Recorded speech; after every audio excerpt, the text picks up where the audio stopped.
Like Razam not happy as he had to make his way off.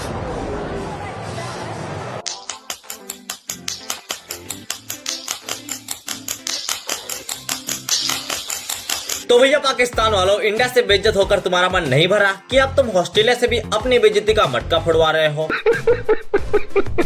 Pakistan और हर जगह उनके हगने की करतूतें एक दिन उनके अंत का कारण बनेगी। अपने देश में तो बेइज्जती ठीक थी पाकिस्तान, लेकिन अब तुम लोग इंटरनेशनल बेइज्जती भी करवा रहे हो, और वो भी एक नहीं दो बार। पहले विन और लन वाले रिजवान को स्लो स्ट्राइक रेट की वजह से रिटायर्ड आउट करवा दिया जाता है। मेलबर्न की तरफ से रिजवान खेलते हैं और मैच में ऐसा हकते हैं कि खुद कप्तान को बाउंड्री लाइन पर आकर उन्हें रिटायर्ड आउट करवाना पड़ता है। ओ सफेद लिपस्टिक, ओ इधर वापस आजा। Yes is a 2, yes is a 1 कर रहा है, यस इज अ 6 कब करेगा?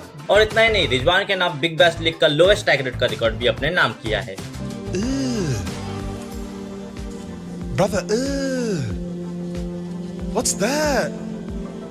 रिजवान के बाद अब घंटे किंग बाबर आजम की घनी बेइज्जती हुई है भाइयों, और ये काम और किसी ने नहीं, खुद स्टीव स्मिथ ने किया है, जो उनके साथ सिडनी सिक्सर्स की तरफ से खेलते हैं। हुआ ये कि बाबर आजम खुद गेंद तक पहुंचे उससे पहले उनकी तोन पहुंच जाती है। बिरयानी के शौकीन बाबर आजम शायद भूल गए हैं कि वो एक क्रिकेटर भी हैं, तो उनको अपनी फिटनेस पर ध्यान देना चाहिए। बाबर आजम ना खुद गेंद को रोक पा रहे थे और ना ही स्टीव स्मिथ को रोकने दे रहे थे, जिससे स्टीव स्मिथ बाबर आजम से काफी चिढ़े दिखाई दिए। अब दिखे तो अच्छा हुआ कि पिटे नहीं, क्योंकि अपने देश में हगने की परंपरा तो अच्छी है बाबर भाई, पर बाहर बिल्कुल भी नहीं। अब मामला यहाँ भी शांत नहीं हुआ। बाबर आजम स्टीव स्मिथ के साथ बैटिंग कर रहे थे, लेकिन शायद बाबर भाई बादाम खाना भूल गए और भूल गए कि ये T20 है, टेस्ट नहीं। बाबर आजम एक भी छक्का नहीं लगा पा रहे थे और 100 के स्ट्राइक रेट से खेल रहे थे, लेकिन ये बात फैंस के साथ साथ स्टीव स्मिथ को भी पसंद नहीं आई। 11वें ओवर की लास्ट बॉल पर स्टीव स्मिथ ने सिंगल लेने से मना किया, जिससे बाबर आजम बिल्कुल भी खुश नहीं थे, लेकिन स्टीव स्मिथ का यह डिसीजन एकदम खरे सोने के माफिक सही निकला। अगले ओवर में स्टीव स्मिथ ने लगातार 4 छक्के लगा डाले और हार्डली के एक ही ओवर में 32 रन ठोक डाले और 41 गेंद पर स्टीव स्मिथ ने सेंचुरी भी बनाई। लेकिन बॉबजी द किंग को पता नहीं कौन सा सदमा लग गया। 47 पर आउट होने के बाद ऐसा गुस्सा दिखा रहे थे जैसे इनकी भैंस भाग गई हो। बैरिकेडिंग में बैट मार रहे हैं और पागल जैसी हरकतें कर रहे हैं, और इससे तो यही समझ आता है कि पाकिस्तानी जहां जाते हैं वहां अपनी अम्मा बहन एक करवा के आते हैं।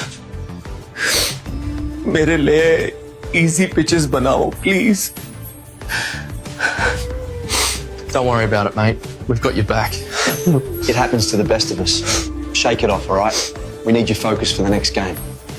लेकिन मेरा सवाल है, ये बकीती करनी क्यों है बाबर भाई? क्यों? टट्टी की तरह तो आप खेल रहे हो एकदम गंदा, उसके बाद ऐसा रिएक्शन दे रहे हो जैसे सेंचुरी बनाई हो और किसी ने आपको आउट करवा दिया हो। इंग्लिश आप लोगों से बोली जाती नहीं है, मोस्ट ऑफ द टाइम को मोमोज बोल रहे हो। Main thing is, if you are trigger, you are just in the middle. Do you stand on leg stump or off stump? Where do you stand? Depend on most of the time.